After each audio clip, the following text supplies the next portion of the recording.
One night, a father and his daughter were driving down a deserted country road. They were returning home after spending the entire day visiting the girl's mother in hospital. Listening to the sound of the rain drumming on the car roof, the girl began to doze off. Suddenly, there was a loud bang.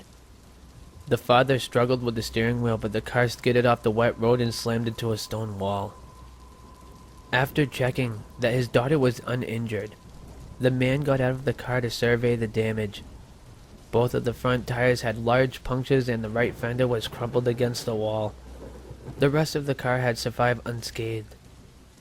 Oh, we must have driven over something on the road, he explained to his daughter. Whatever it was, it blew out both of the tires. You can fix it, right? Asked his daughter, somewhat shaken by the accident. No, replied her father, shaking his head. I've only got one spare in the boot. I'll have to walk back into town and find somebody to tow the car, he said. It isn't that far from here. You wait in the car while I'm gone. Okay, she said reluctantly. But please don't take too long. The man could see in his daughter's eyes that she was frightened. Sit tight, replied her father as he slammed the car door. I'll be back as soon as possible. His daughter watched him in the rearview mirror as he trudged off down the road in the pouring rain and disappeared into the night. More than an hour passed and her father still had not returned. The girl began to wonder what was taking him so long. She was very worried because he should have been back by now. Just then, she glanced in the rearview mirror and saw a figure in the distance, walking towards the car. At first, she thought it was her father, but when she turned around to take a closer look, she realized that it was a strange man. He was dressed in overalls and had a big bushy beard. He was carrying something large in his left hand, swinging it back and forth. Something about him made her very nervous. As he approached, she stared out the back window and squinted her eyes. In the dim light, she could just make out what he was clutching in his right hand. It was a big, sharp, butcher's knife. Thinking quickly, the terrified girl locked both doors in the front of the car, then jumped into the back seat and locked the rear doors. When she looked up again, she saw that the strange man had stopped in his tracks and seemed to be staring directly at her. Suddenly, the man raised his arm and the girl let out a blood-curdling scream. In his left hand, he was clutching her father's severed head. She just kept screaming and screaming. She couldn't stop herself. Her heart was pounding and she struggled to breathe. The grotesque expression on her father's face was horrifying to behold. His mouth was hanging open and his eyes were rolled back in his head. When the man reached the car, he shoved his face right up against the window and glowered at her with his crazed, bloodshot eyes. His hair was wild and matted with dirt. His face was covered in deep scars. For a moment, he just stood there in the driving rain, grinning at her like a madman. Then, he reached into his pocket, took something out and slowly lifted it in his left hand. He was holding her father's car keys.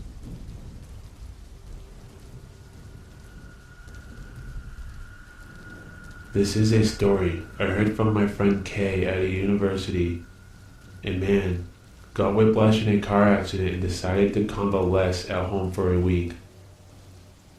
Kay was married, but his wife was also working, so he was all alone during the day. For the first few days, he enjoyed the freedom, but when the third day came, boredom began to set in. Still, he had to stay in because of his injury.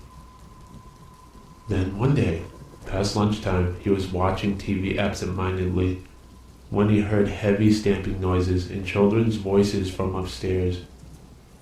He didn't pay much attention to it, although he wondered if they were on a school holiday. The next day began, and again he heard the same children's voices around the same time as the previous day. It sounded like there were 2 children up there. The place where Kay lived was a large apartment block, but in spite of that, it tended to be very quiet during the day. The children's voices, therefore, echoed loudly in contrast to the quietness of the surrounding. Kay, however, did not feel annoyed, but was rather glad of the distraction and a break it gave him from the eerie silence. The next day, Kay, feeling bored and not motivated enough to cook lunch, ordered some pizza. The pizza, which arrived within 30 minutes, turned out to be too much for Kay that he left one whole pizza untouched. Usually, he would keep any leftovers for his wife, but this time, he remembered about the children upstairs and, willing to do something kind, he decided to take the pizza to them. Kay had no idea who the occupants of the room upstairs were, but rang the bell on the door anyway.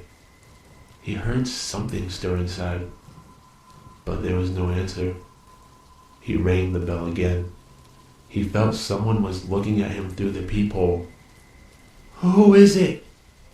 a faint voice called out from behind the door. Kay explained he was from the room below and that he had some pizza left over from his lunch and wondered if they wanted it. The door opened a crack. It looked unusually dark inside the room. From the gap, about 5 centimeters wide, a woman appeared, revealing only half of her face.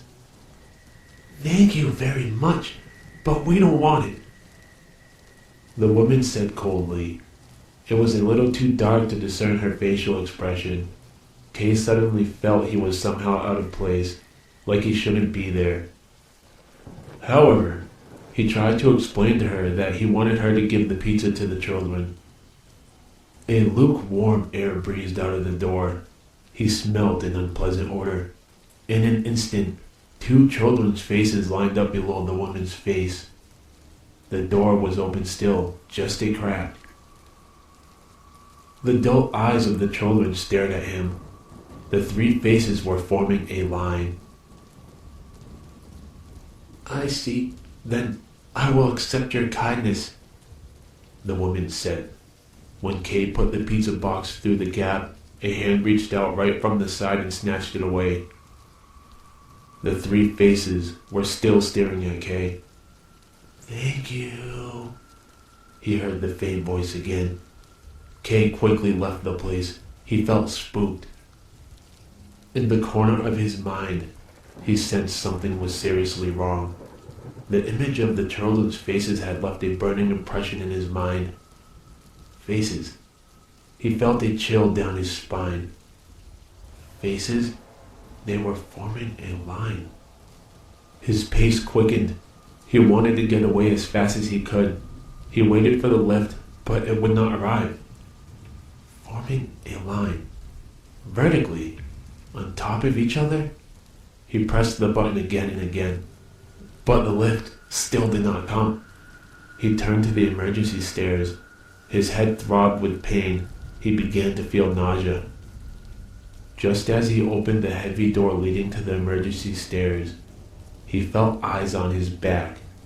Turning around, he glimpsed, about 10 meters from him, the same 3 faces looking at him from the corner of the corridor, like before. They were showing only half of their faces and staring at him with their dull eyes. The cold day light shining through the windows illuminated their faces. No longer caring about his neck, he frantically ran down the stairs. Although the health-conscious Kay often used the stairs instead of the lift and could even run up 4 floors in one go, he felt as if no matter how fast he ran, he would never reach the ground floor. Faces lined up, on top of each other. That's impossible. That means there are no bodies. And the strange things I saw behind the faces were hands holding up their heads. He ran into the nearest convenience store and asked people to call the police. The police came and searched the flat and found the bodies of the mother and children in a bathtub. These bodies were headless. According to their findings, it had been 3 days since the heads had been chopped off the bodies.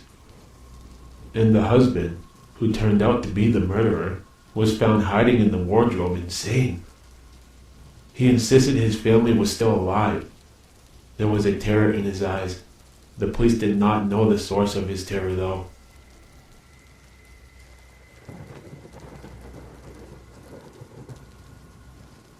There was a woman named Suzanne who lived in an old house on a cliff overlooking the sea. She was divorced from her husband. Suzanne had been deeply depressed ever since her son Bobby drowned.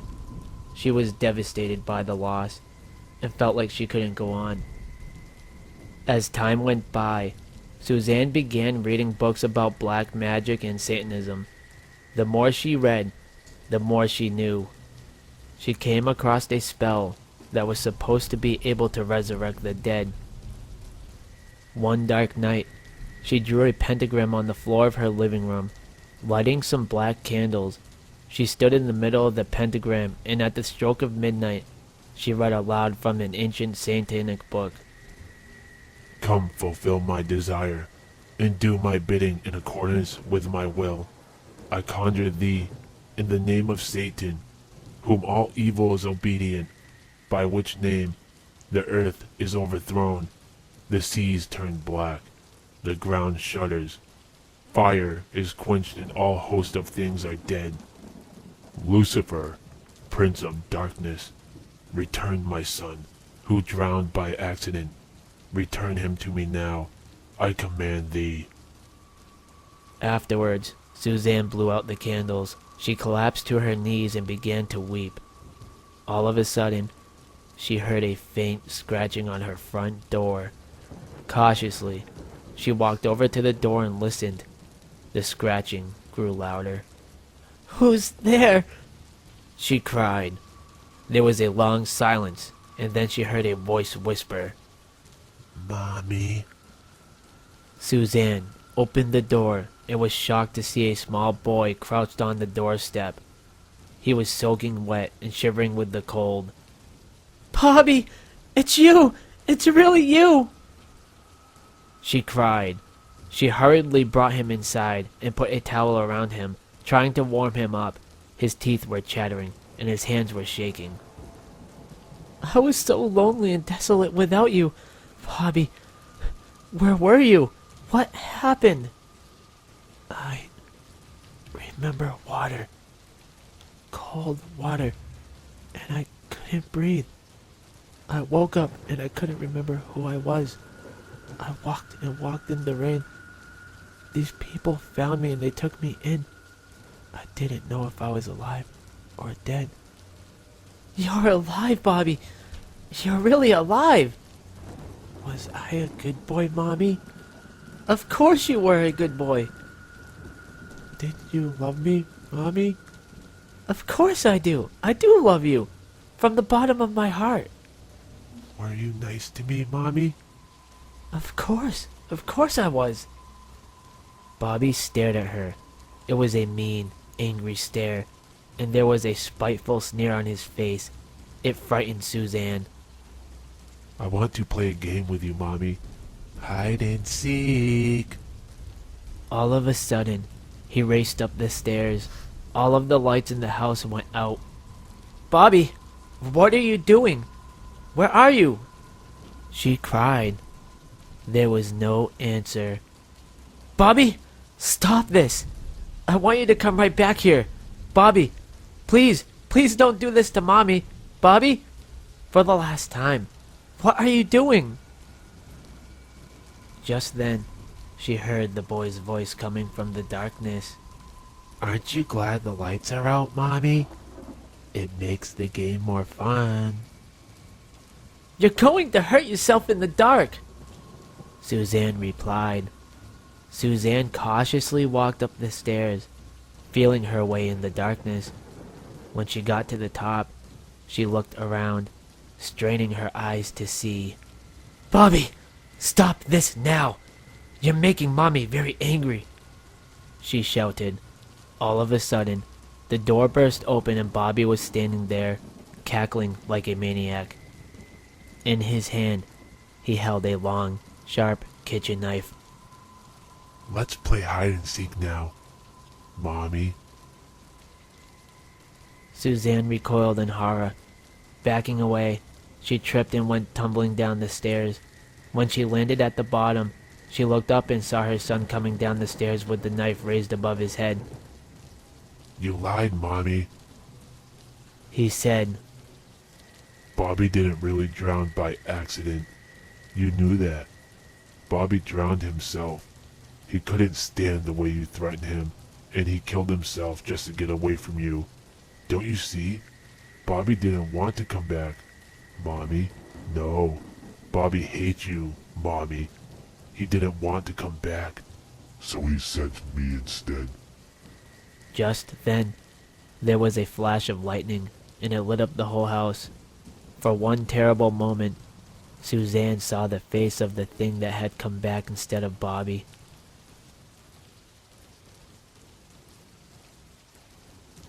I'll never forget the Christmas of 1989. I was only 8 years old, but that holiday forever set the tone for my December. I vowed to always be a good person after that night, but I failed. I now fear that I'm entering the final days of my life, and I'm posting this as a warning to any deadbeats or degenerates on here. If I can save just one person, I will have done some good. Nearly 30 years later, I still remember that night vividly. Like most kids on the night before Christmas, I barely slept. I probably woke up several times, but it wasn't until the third or the fourth time I woke up that it happened. That smell. I'll never forget that putrid smell that was permeating throughout the entire house. I nearly threw up, but I didn't want to be naughty. Now when Santa was so close to delivering presents, I had been beaten for throwing up before. It was a clear-cut no-no. As I tried to breathe without inhaling that impulsive smell, I heard two sounds. One was a hushed conversation happening downstairs. The other sounded like sleigh bells, right outside my window. Being a typical kid, I looked out the window with great excitement. I was greeted by an incredible sight, except it wasn't a sleigh. Instead, I saw a grand, ornate stagecoach. Even more strange was the fact that there was no reindeer or horses. Instead, the wagon was being pulled by some kind of massive dogs. They had to be the size of a small horse. Strangest of all was the figure holding the reins. A squat figure, no more than 5 feet tall, sat motionless with every discernible feature concealed. It was only the change in the downstairs conversation that shifted my attention from that incredible sight. One of the voices, a voice I did not know, had become harsh and violent. The other voice had become pitiful and scared, practically begging. That voice was my dad's. Curiosity won out over fear, and I crept towards the stairs for a vantage point. I played flat on the landing at the top of the stairs and peeked through the railing. My dad was surrounded by 5 figures. 4 of them were identical to the figure outside the stagecoach. The one, tall and menacing, was much more hellish. To this day, I am not sure if it was Santa Claus or some evil counterpart of Santa. The creature was repulsive and undoubtedly the source of the foul odor in the house. Its skin was rotten and riddled with holes and discoloration. One of its eyes was missing, with just an empty socket in its place. The other eye, while present, was rolled up in its head with no visible iris or pupil. Its gaping maw and skeletal hands were equally unsettling. I am beyond thankful that the rest of it was covered in winter clothes. It took all of my self-control not to scream. My dad, the strongest man I knew, was a pathetic mess before it. My dad was a tall man, over 6 feet tall, but this creature towered over him. Please. You can't do this to me. I have a family. A son. Please. My dad stammered out. Ah, yes. The family you neglect in favor of booze. The son you gave a bruise to just last week. The creature said coldly, and unmoved by his pleas. But this isn't fair, my father bawled out. He was on the verge of tears. Let me tell you about fair and unfair, Mr. Scott, the monster hissed. Countless boys and girls who have done no wrong languish on waiting lists as their organs fail. Countless good children watch their loving parents die, waiting for organ transplants. Meanwhile, plenty of rotten bastards with healthy organs will live long lives. Does this sound fair to you? The thing snarled. But, my father began. But nothing, the creature roared. Your organs are in great shape, save for your liver, and you have done nothing but hurt others. There is a loving father 2 towns over in need of a kidney. This father doesn't neglect his family for hooch or give bruises to them. My father looked resigned, like he was on the verge of tears. Can I at least say goodbye? He asked weakly. The creature was unyielding. You have had 2 weeks to say goodbye. That nightmare you had was your alert that I was coming for you. It is not my fault you didn't use your chance. The monster thundered. As my father continued to protest, the thing snapped its fingers. To my amazement, some kind of spectral rope appeared out of nowhere and bound him. Trussed up like a turkey, the little people, that is what I have come to call those tiny, hellish helpers of the monster, dragged him away. It was at that moment that the creature noticed me. I tried to run. My brain screamed for me to run, but I was frozen with fear. The creature walked towards me, its odor growing stronger as it got closer. I nearly fainted when it put its hand on my shoulder and looked into my eyes with its one eye. Despite the lack of a pupil or iris, it was obvious that it was focused on me. I am sorry you saw this, the thing said slowly. Be a good man in life, and you'll never see me again. Go back to bed, and come morning, check the garage. With that, it took me back to bed. That fucking disgusting freak violated the sanctuary of my room. It tucked me under the covers. I still shudder just to think of it. Of course, I had to creep to the window and sneak a peek. I watched that thing enter the stagecoach. I saw the little person lash the reins, ushering the huge dogs into motion.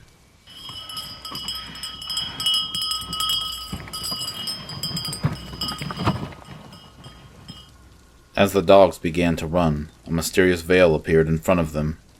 The coach entered this portal and vanished. The other little people followed behind, dragging their captive, my dad. As soon as they entered the portal, it vanished. It was as if they were never there. It should go without saying that I was unable to sleep. After the sun rose, I hesitantly crept downstairs to the garage. In there was a new bicycle. I had wanted a new one ever since April, when my dad had drunkenly run over my old one. Any joy of the gift was nullified by horror and trauma. I have never told anyone about this until now, not even my mother. She wouldn't have believed me anyway. She just thought that my dad had finally up and left. I'm glad she didn't know. Sometimes, ignorance is bliss. I suffered in silence for years. On the bright side, I was a good person for a while. Until college. I never should have picked up that bottle at my first college party. I was the first one in my family to attend college, only to drink and flunk myself out. I became a pathetic fucking failure. I shouldn't have allowed anyone to fall in love with me. But I did. And wouldn't you know it, I left them. I couldn't even support myself, much less them. It's better they don't know me now. But that wasn't my undoing. 28 Christmases have passed without a visit from the beast. But this year, I really fucked up. I shouldn't have driven after drinking so much. I shouldn't have ran that red light. I shouldn't have fled the scene after plowing into that car and killing the driver. But I did. And I've escaped the law of man for several months now. But, as I feared, a more supernatural law took notice. It was on Tuesday, December 11th, that I had that dream. In my dream, I awoke to a putrid stench in my home, a stench all too familiar. Seconds later, that monster dragged me out of bed, kicking and screaming into that stagecoach from all those years ago. From there, I awoke in a freezing cold cell. I shivered and frozen there for hours, until those featureless little people grabbed me and, with surprising strength, hauled me to an even colder operation room. That abomination was there, ready to show me the works. Strapped to a gurney, I was powerless to resist as an IV was inserted into my arm. That Santa showed me a hellish pump that would be used to exsanguinate me. I do this first so you don't suffer for hours. I'm nicer than you are. The thing sneered. That man you killed lingered for nearly an hour. Before I could say anything, not that it mattered, I was past begging. The pump was activated. I became more and more lightheaded as I lost my blood. After passing out, I woke up in sweats. Worst of all, I could smell that rotting odor in my house. I am convinced it was actually there to give me that dream. Or maybe I'm paranoid. I smell that awful scent everywhere I go. I see that putrid creature in the corner of my eye constantly. I hear odd sounds in my house.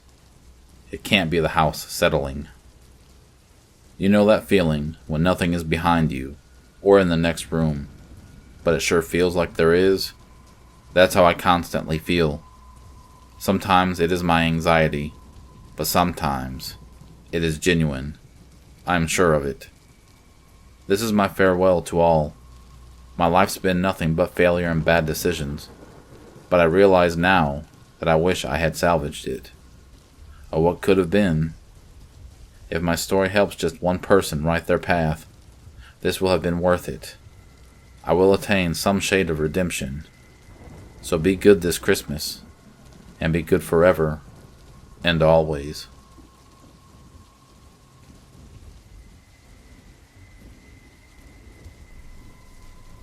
I love to go hiking. I go with my 3-year-old German Shepherd and let her go unleashed since we like to go to secluded places. Now I have been hiking all over the Utah mountains and wanted a new hike that wasn't too far from me. I have an app that tells me about the hikes near me, if it's a hard hike, reviews, and if it's dog friendly.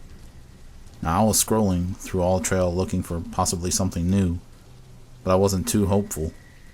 But to my delight, there was something new.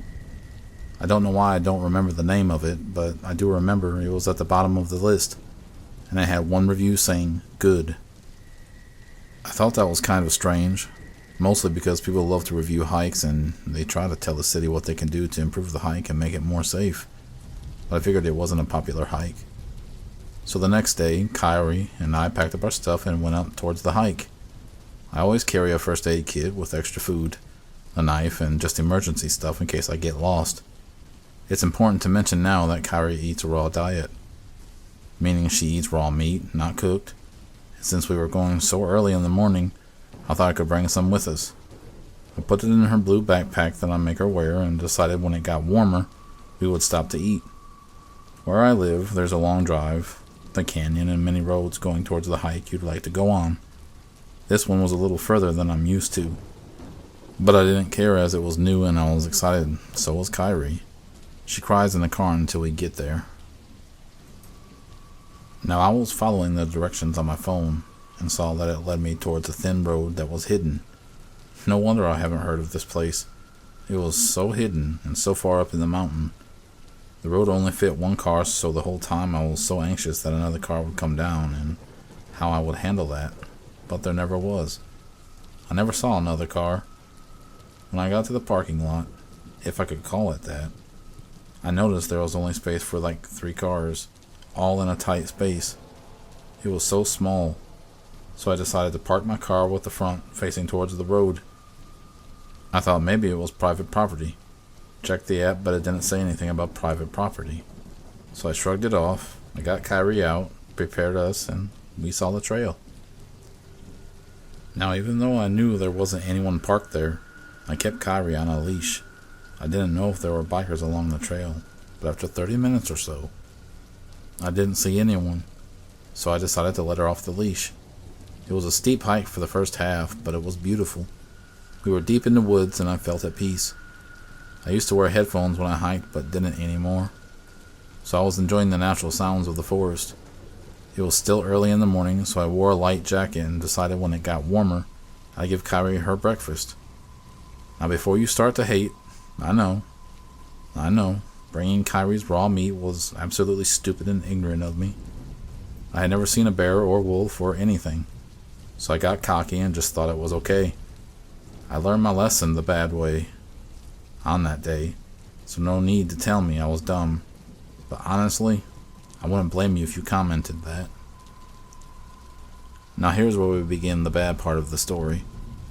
The trail finally stopped being steep and sort of an easy hike from here.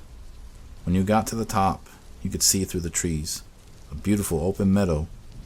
On the other side of it, you can hear a river and a waterfall. The trail went down and around the meadow. The meadow was absolutely beautiful, with the mountains in the background. The sound of the water. This hike was almost the most beautiful one I had ever been to. When Kyrie and I were sort of in the middle of the meadow, she stopped right in front of me and looked towards the middle. Kyrie always walked ahead of me, and when she stopped, I stopped, since I trusted her judgment. Before I could look, the smell hit me first. You know, the typical rotting smell, but oh my God. Words cannot explain how bad it stank. It burned my nose and started to make me tear up. I put my shirt over my nose, feeling nauseous, and looked over to where Kyrie was looking. In the middle of a meadow was a deer. Now, I've only seen does before, but never a male deer in person. But his antlers were huge. Have you ever seen Princess Mononoke? When he sees the deer's spirit walking across the water, and how big his antlers were. Almost like that. The beauty of the deer was amazing, but not enough to take away the disgusting smell that was making me sick. The deer was looking towards the mountains and away from me. I thought maybe Kyrie's food was going bad. I checked that, and it seemed fine. When I looked up again, the deer was looking towards our direction. I noticed that Kyrie's hackles went up after that. She started to cry nervously. Now, I've heard of wendigos and skinwalkers. I am a Native American. It is common for these creatures to be in our childhood stories. That and also listening to scary stories on YouTube. Now, when Kyrie did that, I got a bad feeling in my stomach, despite the sickness. It was a wendigo, and I knew that. And I didn't know what to do. These creatures were only a part of my stories to make me go to bed, not 2 instructions of what to do. Plus, my grandmother was the one with the stories and passed away. She was the one with the experience, not my mom or anyone else. I glanced at Kyrie again. When she cried and looked back towards the creature, it started to stand on its hind legs. Holy hell. It was fucking tall, and it faced my direction. It started to walk towards me. I was going to run until I heard it in my head. I am the one of this land. Suddenly, it started to run towards me full speed. I screamed, called Kyrie, and started to run. Kyrie was following behind me. I started to cry as I was running, since I could hear it catch up to me. It was loud. It was destroying everything it came in contact with. just to get to me. The adrenaline running through me was making me just focus on running. I didn't know where to go. I just ran. The trail suddenly got smaller, and bushes with thorns started to appear, but I didn't feel them as they cut my arms. As I heard it get closer, it suddenly went to the left as I ran straight. I somehow had the balls to look back to see if it was gone, but to also see Kyrie. "Kyrie!" I said, but right as I called out for her, the trail ended with a foot drop onto a patch of rocks. I hit my head, bleeding a bit, but again I couldn't feel it that much and just got up. I looked towards the forest when I suddenly heard a loud cry from my right. It was Kyrie. "Kyrie!" I cried out. I stood up crying and lost at what to do. I looked back to see a river leading up to the waterfall I heard. Suddenly a heavy weight ran into me and we both fell back. I hit my head again on the back and looked up to see Kyrie. Kyrie had blood all over her. It was pouring from her neck. "Kyrie!" I cried out. She was whimpering and breathing heavy. She still had her backpack on with some cuts in it. Before I had a chance to help her, a scream came from the forest. I looked back at the waterfall and somehow had the strength to pick up my 85-pound dog and carry her. I don't know where I was planning to go. I was just running to the waterfall as if it was a safe place. I was almost there when I heard the creature land on the rocks that I did earlier. I tripped at that and looked back to see it. Looking right at me, its eyes were black. Or I think so. It could also be that there wasn't anything in there. I don't know. I took off Kyrie's backpack and threw it towards the monster, hoping it would take the meat and just leave us alone. I was scooting back towards the waterfall, crying as I did so. Holding and dragging Kyrie with my left arm, I found that being so close to the creature made me literally weak to my knees. It walked over to me, taking huge steps. It looked so different than before. Before it looked like a deer, and now as it crawled over to me, it looked like a monster. I don't know how else to describe this awful demon. I don't. I'm sorry. But I felt water hit my head hard as I had reached the waterfall. I kept going until I was up against the wall.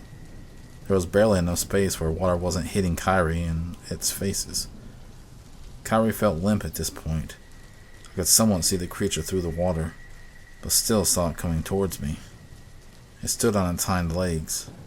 When it was close enough to me, watching me, the smell was so disgusting. I couldn't help but throw up in my mouth. It reached his arms out to grab me. I screamed so loud, I actually lost my voice. After I let out that scream, another scream came from deep in the forest. The creature snapped its head almost completely backwards, looking towards the scream. The scream sounded like the one this one had let out earlier. I was still holding on to Kyrie, crying and screaming, since its arm was so close. It looked back to me, pulling its arm away, and again said in my mind, "I am the one of this land." With that, it took steps back, watching me, and went down the riverbank. It crawled on all fours, stopping next to Kyrie's backpack. It ripped it apart and pulled out the meat, eating it with the plastic bag that it was in. It suddenly screamed and ran towards the direction of the scream from earlier. When I thought it was gone, I stood up shakily and carried Kyrie towards the trail again. When I was running, I came across to my backpack that I had left earlier and stopped. It was ripped apart, so I took off my jacket and wrapped it around Kyrie's neck, where she was bleeding a whole lot. After that, I barely remember. All I remember is carrying Kyrie and driving down, screaming the whole way towards the emergency vet. They asked us what happened, and I told them it was a bear. They called the ambulance since I had blood all over me and they couldn't tell if it was mine or Kyrie's. Kyrie made it through surgery and had to have some stitches on her, along with a pad. It didn't really heal, and a huge bump grew on there. It had been infected, but eventually got better. She also had a bite mark on the top of her left eye, but that healed much better. They pulled out a 4-inch tooth. I don't have it because I couldn't even look at it, but they declared it from a bear, even though they said it looked weird. While I was waiting for Kyrie, I went to look up the trail on the app and it was gone. I don't know why or how, but it is. I don't remember where it is either. That's all a blur. I have some pictures of Kyrie. The one with my niece is a hike that my mom and her took. It had been weeks after, and my mom thought to try and help her through it. Kyrie looks nervous in the picture, but you could see the huge bump on the left side of her neck. There's also a picture with Kyrie and her bandages around her neck. And the one that is the most recent of her neck, it's black. The stitches came out. The last picture is up the top of her head, also black, but it's healed now. I'll have pictures of these, but don't know where or how to post them. I haven't been hiking since, and I refuse to let Kyrie go. That time my mom took her, she did it while I was at work, but she regretted doing it because she said Kyrie was crying and was so scared they just had to go home. My mom knows. I screamed at night from nightmares for a week or two. My mom put white candles in my room to get rid of the bad spirits that was attracted to my negativity. So yeah, here's my story. I've heard stories where people saw Wendigo and they didn't get harmed. And God, I wish I went through that. I hate hiking. My therapist thinks I may have some PTSD but only knows of it as a bear. I'm getting through it. Kyrie is too. Hopefully one day I can go back, but I don't see that being for a while. Please, if you're going to go up to the mountains, please prepare. Mother Nature is not only unpredictable, but has things in there that just don't make sense in our heads. So please be safe. I say that with the most serious sincerity.